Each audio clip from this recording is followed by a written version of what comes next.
Bom, vou começar a nossa aula, né? Como a gente não tem aula dupla, não vou atrasar tanto para a gente dar conta de fazer tudo hoje. Só vou colocar aqui as presenças. Olivia, João Pedro, Gabriele, João Vitor Lisboa, Natália. Primeiro, pessoal, gostaria de agradecer vocês que estão aqui comigo. Como eu disse para vocês na aula passada, a sala de vocês é a que eu tenho menos interação aqui no Google Meet. Parabenizo vocês que querem ser diferentes, que querem ter uma aprendizagem melhor, vocês que se esforçam para que isso aconteça durante a pandemia. Acredito que os outros professores tenham dado recados a vocês a respeito da nossa programação de volta às aulas, né? Nós ainda não estamos podendo voltar, né? E penso, ainda não é nada definido também, e penso que a gente deve se cuidar o máximo que pudermos, né? Essa pandemia não é brincadeira, infelizmente, nós temos muitas pessoas, inclusive pessoas próximas, queridas, que foram acometidas por esse vírus e que tiveram consequências drásticas, né, na sua saúde. Então, o quanto a gente pudesse cuidar, acho que é o ideal para nós. Parabéns para vocês que estão aqui hoje online, procurando uma melhor qualidade de estudo, tá? E como vocês viram, eu fiz uma pesquisa, né, perguntando sobre a opinião de vocês, se vocês preferiam aulas online ou se preferiam aulas gravadas. 75% dos alunos do sétimo B me informaram que preferem aulas gravadas enviadas pelo WhatsApp. Por outro lado, mesmo com essa informação, acho que a gente ainda pode se encontrar algumas vezes aqui no Meet. Acredito que não com tanta frequência, mas fique tranquilo, João, essas aulas não serão extintas, tá? Mesmo que agora eu me prepare mais para aulas gravadas, né? Eu vou dar preferência, porque foi o que a sala de vocês nós vivemos uma democracia, a gente precisa respeitar isso, né? Mas ainda assim, a gente ainda vai se encontrar aqui algumas vezes, porque é fundamental essa interação, a gente precisa conversar, né? A gente também precisa se encontrar, senão fica tudo muito distante. E eu acho que o Meet é uma ferramenta que nos aproxima um pouco mais, né? Então, elas não serão extintas, porém, se tornarão mais raras, tá? Maria Clara chegou agora, eu vou colocar sua presença, Maria. Eu estava Desculpa o dizendo, atraso, professora. tudo bem, eu estava dizendo que 75% dos alunos da sala de vocês preferiram, na nossa pesquisa, ter aulas gravadas, né, e não aulas pelo Meet.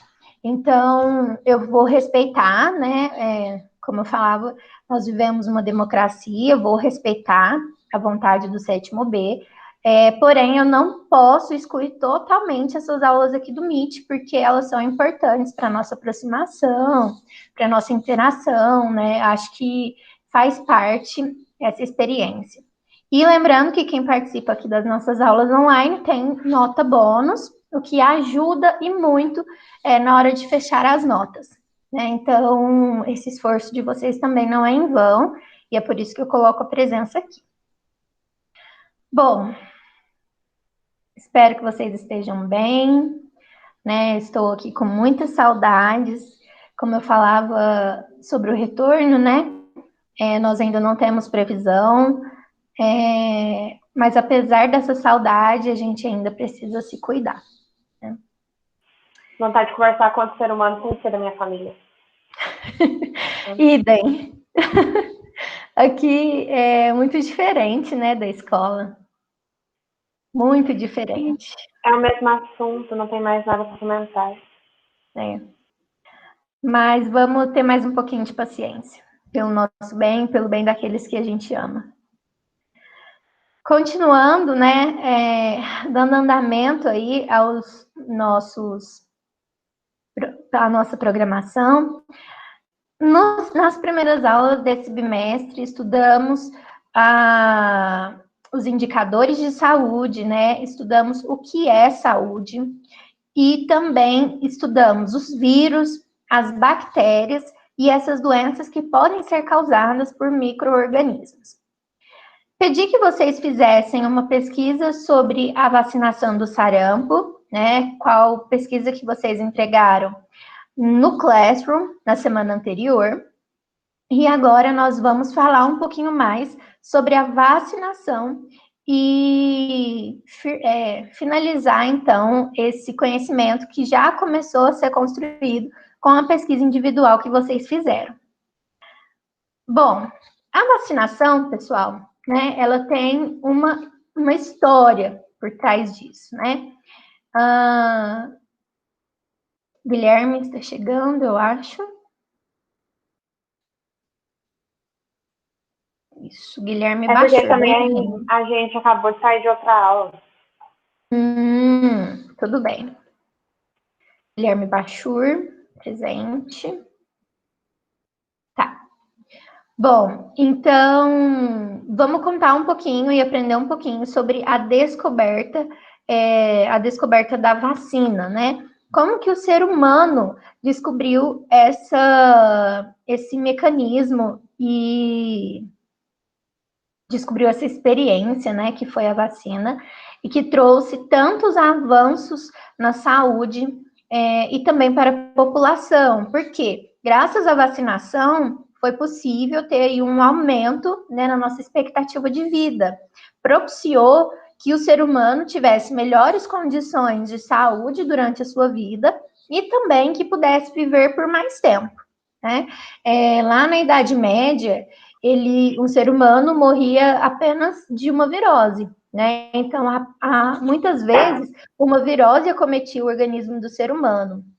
Outra realidade que eles viviam era a falta de higiene, né? Eles não tinham as condições que nós temos hoje, né? E nem o conhecimento de que o álcool em gel pode esterilizar as nossas mãos, né? Então, todo esse conhecimento, a tecnologia, então isso possibilitou uma melhor qualidade de vida. Naquela época não existia vacinação e também não se sabia tanto quanto sobre a importância da higienização e também de outros processos que auxiliam na nossa qualidade de vida. Igual na peste bubônica, eles não tinham tanta higiene, por isso se propagou muito. Aí depois, para aliviar as coisas, eles começaram a lavar a mão e já diminuía muito as mortes das pessoas. Né? Exato, Ana, é isso mesmo, né? E olha como a gente consegue interagir aí com essas duas disciplinas, né? Então, lá naquela época, eles não tinham conhecimento, e olha, uma coisa tão simples para nós hoje, né? Lavar as mãos. Para eles foi um grande avanço que possibilitou eles sobreviverem. Bom, como que foi descoberta a vacina? A primeira vacina foi criada para prevenir uma doença que é chamada de varíola. A varíola já foi erradicada do mundo, né? A OMS, a Organização Mundial de Saúde, determinou em 1976 que a varíola estava erradicada do mundo. Não existiam mais casos, tá? Graças à vacinação. Mas naquela época, a varíola trazia muitos prejuízos às pessoas, né? A varíola é uma doença que causa bolhas inflamadas, né? E essas bolhas vão ter pus em toda a pele dessa pessoa, inclusive a pessoa pode ficar desfigurada por conta disso. Existem passagens, inclusive, na Bíblia, né? Naquela época, ela tinha outro nome. Ela era chamada de lepra. Acho que vocês já devem ter ouvido falar, né? Sobre os leprosos que Jesus, então, curou, né? Naquela época, a varíola era chamada de lepra. E era uma doença que acometia muitas pessoas e que trazia muitos prejuízos. A pessoa, inclusive, ficava desfigurada por conta dessas feridas, que saiu muito pus por toda a sua pele. Tivemos vários casos de pandemia de varíola em todo o mundo, tá? Antes desse surgimento da vacinação, e ela foi a primeira vacina que foi criada. Como que isso aconteceu? Como isso se deu, né? Eles começaram a observar que a pessoa, quando ela era contaminada pela varíola e conseguia sobreviver, que eram raros os casos, né? Muitas pessoas morriam com essa doença, mas as pessoas que sobreviviam nunca mais tinham outra infecção causada por varíola, tá? Então, mesmo que depois ela tivesse contato com aquele agente patogênico, ela não seria contaminada e ela não iria desenvolver os sintomas, né? Então, isso foi essa primeira descoberta, a primeira observação. Depois, o que aconteceu? Esqueci de falar aqui, né, que o nome de vacina tem a origem no latim vaca, que significa vaca, tá? E a gente vai ver por quê. Então, aqui, essa técnica de vacinação, e eles começaram a observar que essa pessoa que tinha a varíola nunca mais era cometida por essa doença, essa pessoa ficava curada e nunca mais pegava a varíola. Outra observação que eles tiveram é que a varíola tinha uma variação em vacas, tá? Existiam vacas que eram acometidas por varíola, e era chamada de varíola bovina, né? E aí, o que eles observaram? Que as pessoas que trabalhavam ali com aquelas vacas e tinham contato com aquele agente patogênico, que era mais fraco que a varíola de seres humanos, né? Então, a varíola das vacas era mais fraca que a varíola humana. As pessoas que tinham contato com eles desenvolviam alguns sintomas fracos e também não tinham a varíola humana, mesmo tendo contato com o agente patogênico. Então, foram essas duas primeiras observações que levaram aí a começar a entender um pouquinho sobre essa vacina, né? Então, como eu disse para vocês, a vacina tem origem aí na palavra vaca, que significa vaca, tá? O que aconteceu, pessoal? Durante séculos, essa doença foi muito agressiva, né? E as pessoas começaram a ter medo. Com essas informações em mãos, o que eles procuraram? Uma forma de evitar que as pessoas fossem contaminadas. Essa prática começou a ser chamada de variolização, tá? Vou colocar aqui no chat para vocês, tá? Variolização. Então, eles desenvolveram uma prática chamada de variolização. Nossos primeiros registros sobre essa prática foram encontrados na Ásia e na China há centenas de anos atrás, né? Mas ela realmente foi popularizada na Europa, no final do século XVIII. Então, lá para os anos 1700, começou a ter, então, esse processo de popularização da variolização. O que é a variolização? Ela consiste numa infecção controlada, tá? Por meio de casca seca das feridas que foram de outras pessoas. Então, a pessoa que estava começando a se curar, eles iam lá e pegavam a casca da ferida, quando ela já estava seca, e a pessoa inalava aquela casca seca, tá? O que acontecia? Naquela época, eles não tinham conhecimento sobre micro-organismos. Mas hoje nós sabemos que a pessoa estava inalando um micro-organismo que faz com que seja desenvolvida a varíola, né? Então, a pessoa inalava, e aí o que acontecia? Ela desenvolvia alguns sintomas pequenos, né, baixos, que não iriam prejudicar o seu organismo de forma efetiva. E aí, pessoal, o que acontecia? Essa pessoa desenvolvia imunidade contra a varíola, né? Então, isso se tornou algo muito positivo. Mesmo assim, ainda era uma técnica muito arriscada, tá? Porque eles ainda tinham taxas de mortes de pessoas que eram variolizadas, né? Só que essa taxa era muito pequena. Em torno de 2% das pessoas que passavam por essa técnica ainda chegavam a óbito. Então, e também eles corriam um risco de um novo surto da doença, né? De fazer com que isso se tornasse uma nova pandemia. O que não aconteceu, né? Mas para eles isso era algo ainda muito arriscado. Aí, pessoal, eles faziam assim, né? Pegava a casca seca ali da ferida, a pessoa inalava e tinha então uma transmissão controlada.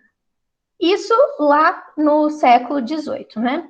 No final desse século, no final do século lá de 1700, um médico inglês chamado Edward Jenner observou que aquelas pessoas que trabalhavam com as vacas não estavam mais sendo contaminadas pela varíola humana, né?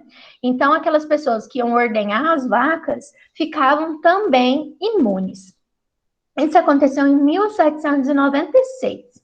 O que ele fez nesse ano? Ele aplicou a primeira dose do que nós chamamos hoje de vacina, tá? Então, esse médico inglês, em 1796, aplicou a primeira dose de vacina em um menino de 8 anos de idade. Esse menino, então, ele teve contato com aquele vírus da vaca, tá? Então, o vírus da varíola bovina entrou no organismo do menino de 8 anos. E aí, o que ele consistia? Ele retirava o pus da vaca, ali da lesão, e colocava no menino.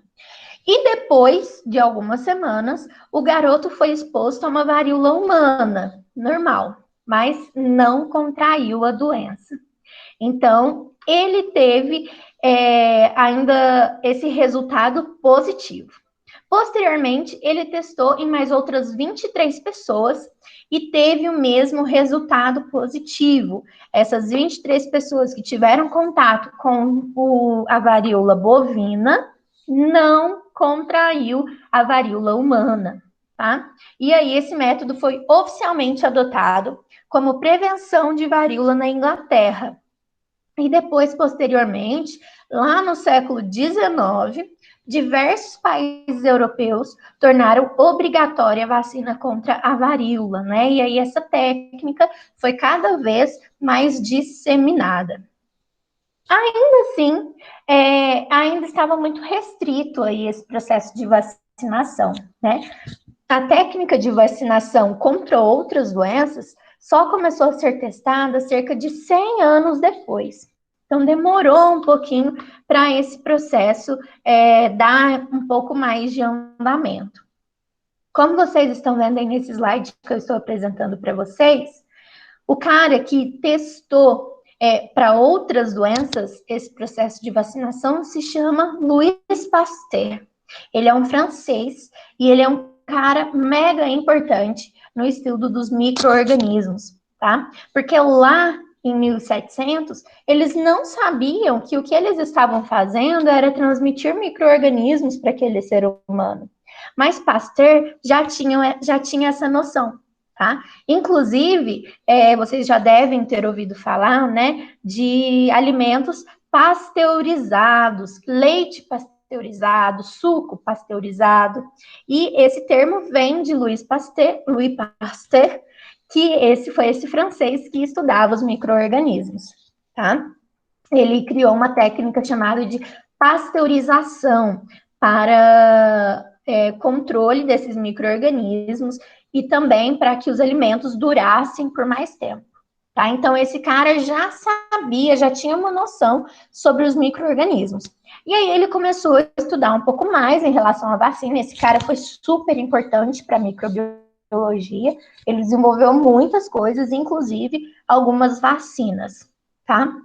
Então, Louis Pasteur, em 1881, ele vacinou com sucesso algumas ovelhas contra uma doença infecciosa chamada de antraz. A antraz, né, essa doença, é uma doença que é originada por bactérias, tá? E ele teve resultados positivos, tá? E depois, em 1885, Pasteur aplicou injeções de material que veio da medula de um coelho infectado em um garoto que tinha sido mordido por um cão raivoso, né? Então, o menino tinha sido mordido por um cão que tinha raiva. Pasteur foi lá e pegou a medula de um coelho que estava infectado e colocou no menino, né? E isso fez com que o menino não desenvolvesse, então, a raiva, né? Essa vacina, até hoje, é utilizada, foi de onde surgiu a vacina antirrábica. Então, vem aí então, a história da vacinação. Em 1888, foi fundado o Instituto Pasteur, que é um centro de pesquisas com o objetivo de combater e prevenir várias doenças infecciosas. E no início do século XX, mais especificamente em 1904, foram desenvolvidas vacinas contra doenças infecciosas como a tuberculose, a difteria, tétano e a febre amarela. Hoje existem muitos tipos de vacina, né? E existem muitas campanhas mundiais de vacinação, né? E isso possibilita imunizar um grande número de pessoas contra diversas doenças. Isso vai erradicar algumas delas, tá? Então, pessoal, foi assim que surgiu a doença. Primeiro, lá com a varíola, com a observação de alguns resultados, com aquele médico inglês que colocou lá naquele menino de 8 anos, mas quem realmente teve um boom, né? Foi quem revolucionou essas pesquisas e trouxe muitas vacinas para nós hoje, foi Louis Pasteur, lá no final do século XIX, né, e início do século XX. Bom, alguma dúvida até aqui, pessoal? Não. Vamos ver agora? Não, nenhuma, professora. Ok. Vamos ver agora como funcionam as vacinas. Então, a vacina que você vai lá no posto de saúde tomar é uma preparação feita com micro-organismos, né, com vírus, com bactérias, e esses micro-organismos estão atenuados, ou seja, estão mais fracos ou podem estar mortos, tá? Podem ser também fragmentos desses micro-organismos, pedaços deles, tá? Pode ser, por exemplo, o DNA somente.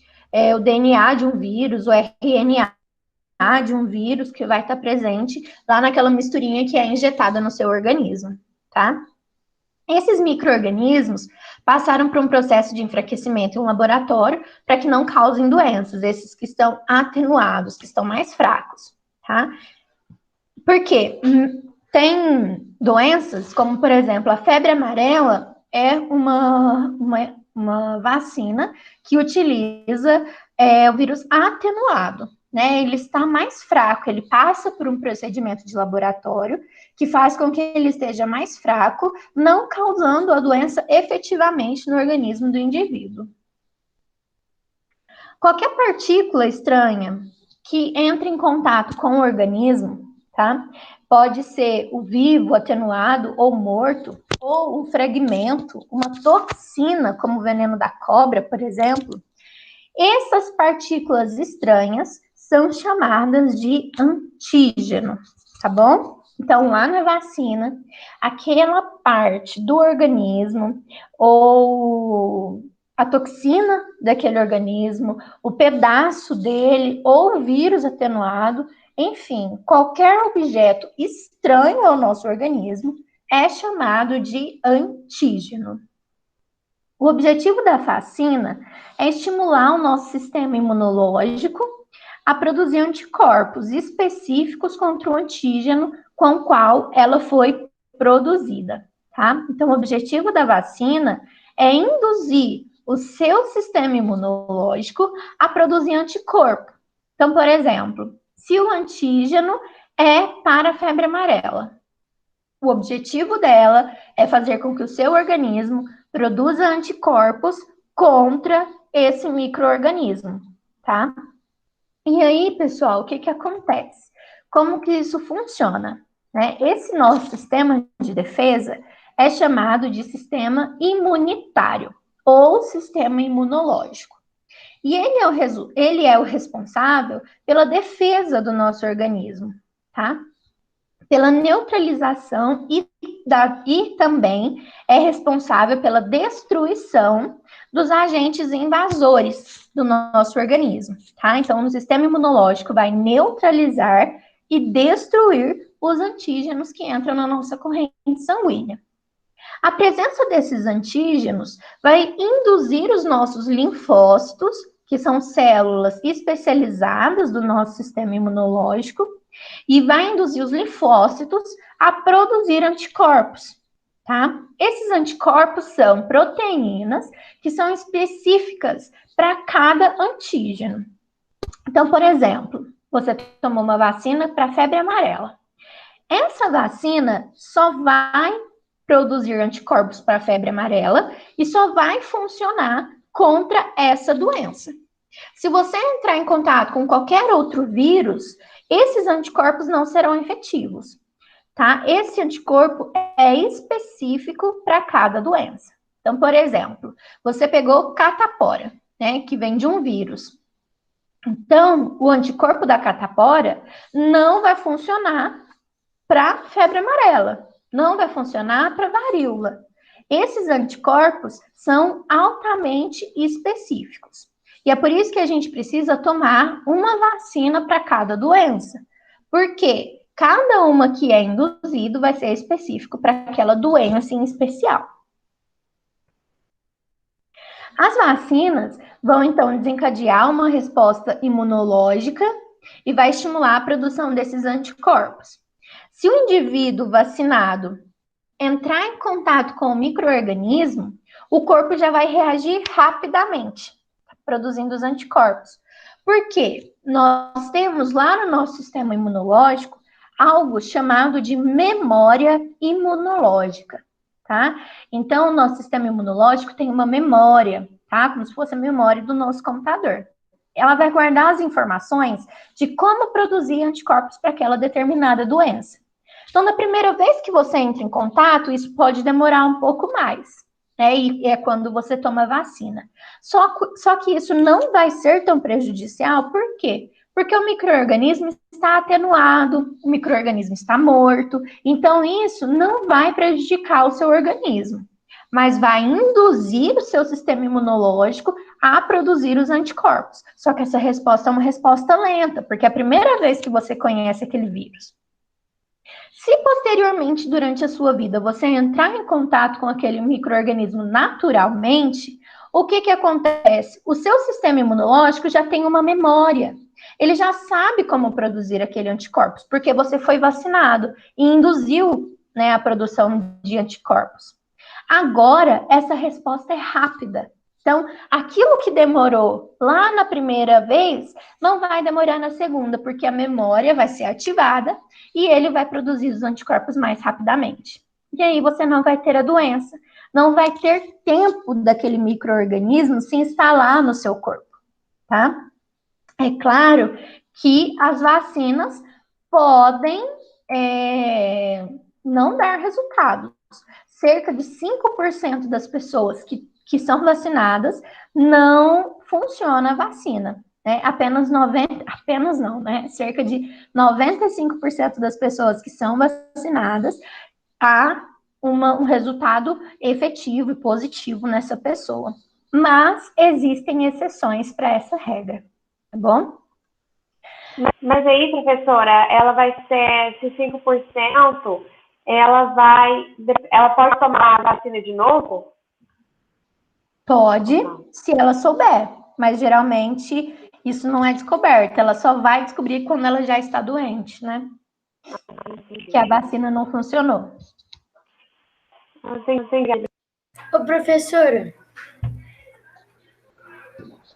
pode falar. As vacinas, elas podem ter alguns efeitos colaterais, tipo, variando de pessoa para pessoa? Sim. Por quê? É um micro-organismo. né? Então, ele vai induzir o seu sistema imunológico a responder a ele. Pode acontecer da pessoa ter uma febre, dores no corpo, enfim, alguns sintomas fracos para aquela doença. Professora, Oi. teve um dia que eu fui tomar vacina com a minha mãe, né? E ela tinha que tomar, tipo, de gripe. Aí ela tomou, ela disse que ela ficou zonza, começou a sentir muita dor de cabeça. Isso, porque a vacina vai injetar aquele micro-organismo no nosso organismo, né? E aí ele vai forçar o nosso sistema imunológico a responder. Como essa resposta na primeira vez é uma resposta lenta, pode dar febre, pode dar todos esses sintomas, inclusive os sintomas que a Maria Clara mencionou, né? Mas esses sintomas são sintomas a menos perto do que aquele vírus ou aquela bactéria realmente produz, né? Porque ele ainda está enfraquecido ou é um pedaço dele. Então, quando você vai tomar a vacina, pode causar algumas respostas, mas são respostas naturais e que são positivas. Porque se você entrar em contato com aquele vírus, você não vai ter mais essa resposta, que poderia ser muito pior.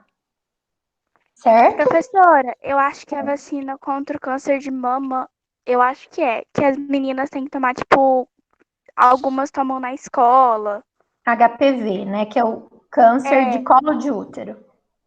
A minha irmã disse que quando ela tomou, ela, tipo, era uma cidade que chama Patrocínio Paulista, ou seja, ela não tem perigo e tal. Aí ela disse que elas e a amiga dela estavam passando muito mal, elas foram embora. Porque, tipo, realmente dá muita. É bem perigoso, né? Essa vacina ela dá muito efeito colateral na pessoa. Uhum. Mas é algo normal. A vacina contra HPV é muito importante, porque, enfim, o HPV é um grupo de vírus, e esses vírus, são os vírus papiloma humano, eles causam doenças sexualmente transmissíveis e causam feridas que podem vir a se tornar um câncer, né? O câncer do colo de útero, no caso das meninas, e no caso dos meninos, é o câncer de pênis ou o câncer no ânus, tanto para os meninos como para as meninas. E o câncer de garganta também. E aí, o HPV ele é importante porque é um vírus muito comum. E aí, quando a pessoa começa a sua vida sexual, é comum as pessoas serem contaminadas. Então, é importante tomar a vacina antes de iniciar, né, antes de ter uma vida sexual ativa, para evitar essas infecções sexualmente transmissíveis, tá? Mas é isso mesmo, ele pode dar reações adversas devido à resposta que ele força o sistema imunológico. Bom, pessoal, continuando sobre ainda um pouquinho dessa história, né, sobre a vacinação no Brasil, em 1832 foi criada no Brasil uma lei que obrigava a vacinação das crianças, tá? Porém, ela não foi uma medida popular. As pessoas não aderiram à vacinação. Elas realmente perceberam a importância da vacinação só em 1887, porque aconteceu no Brasil 2 epidemias de varíola, em 1834 e 1835. Em 78, no Rio de Janeiro, o médico Pedro Afonso Franco, ele trouxe a vacina contra a varíola para o Brasil. Ele pôde trazer a vacina para cá e produzi-la aqui no nosso país. Então, as pessoas reconheceram a importância da vacinação e isso teve um resultado positivo na população, né? Então, teve o início de um programa de imunização de crianças. Aconteceu no final do século XIX, início do século XX, um período que é chamado a Revolta da Vacina no Rio de Janeiro.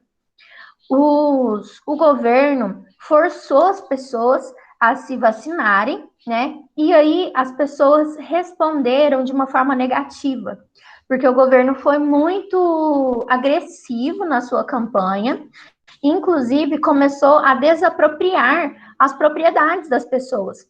Porque naquela época o Rio de Janeiro era uma cidade muito populosa e uma cidade que era muito anti-higiênica, tá? Não tinha higiene.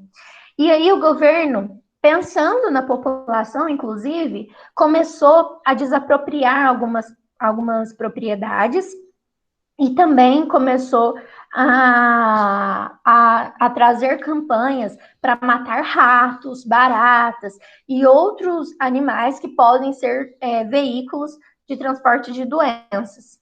E aí o que aconteceu? As pessoas se sentiram agredidas pela forma com que o governo estava tratando elas. E aí aconteceu uma verdadeira guerra civil no Rio de Janeiro, tá? Por quê? As pessoas no ano de 1904 foram erguendo barricadas pela população revoltada e aí começou uma verdadeira guerra contra o governo. A revolta popular levou o governo a cancelar a obrigatoriedade da vacina por um tempo, né? O governo recuou e cancelou a obrigatoriedade da vacina, porém, em 1910, voltou a obrigatoriedade da vacina e a varíola foi erradicada na cidade do Rio de Janeiro, né? Então, para a população era algo positivo, mas eles não receberam isso de bom grado, tá?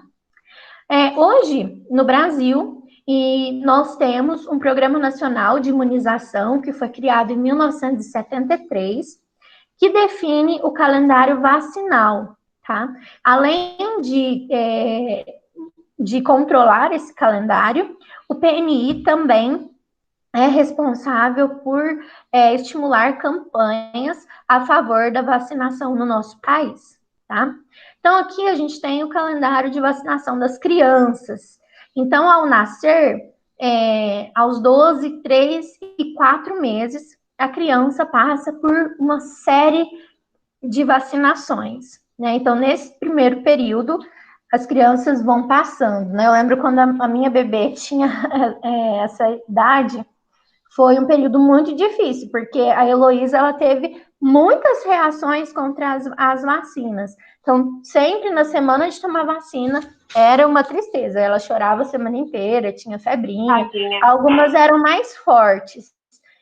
Eu lembro que é de 2, de 4 meses, e acho que ela tomou aos 6. Aí, aos 6 meses, eram mais fortes.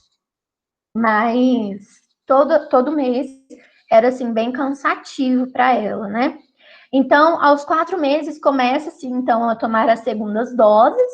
Então, aqui, até os 4 meses, geralmente são as primeiras. A partir dos 4 meses, começa-se, então, as segundas doses. E até um ano de idade, a criança vai frequentemente tomar essas vacinas.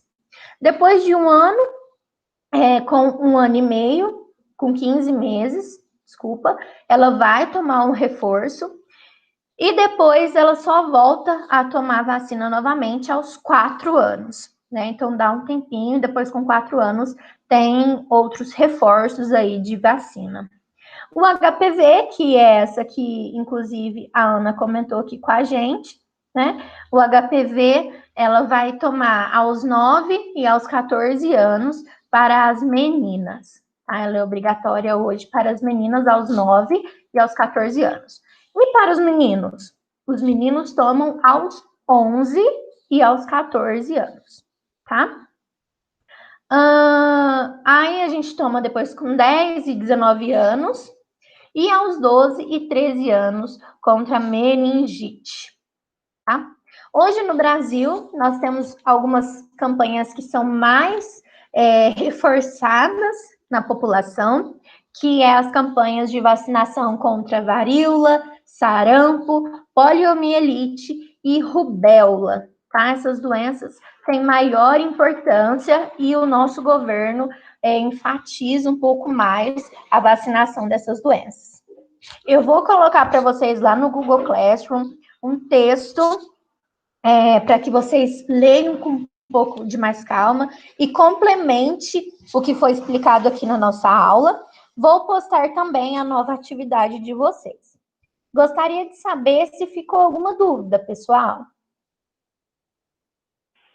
Não. Não. Nenhuma dúvida. Ok, então. Tem alguém que entrou depois do Guilherme? Acho que não, né? Não, acho que tá certo. Pessoal, vou encerrar a nossa aula. Se tiver alguma dúvida, por favor, me chamem no WhatsApp. Professora, você colocou presença pra mim, né? Coloquei. Ah, tá. Coloquei sim. Um abraço, pessoal. Até a próxima. Até a próxima, professora. Tchau. Tchau, professora.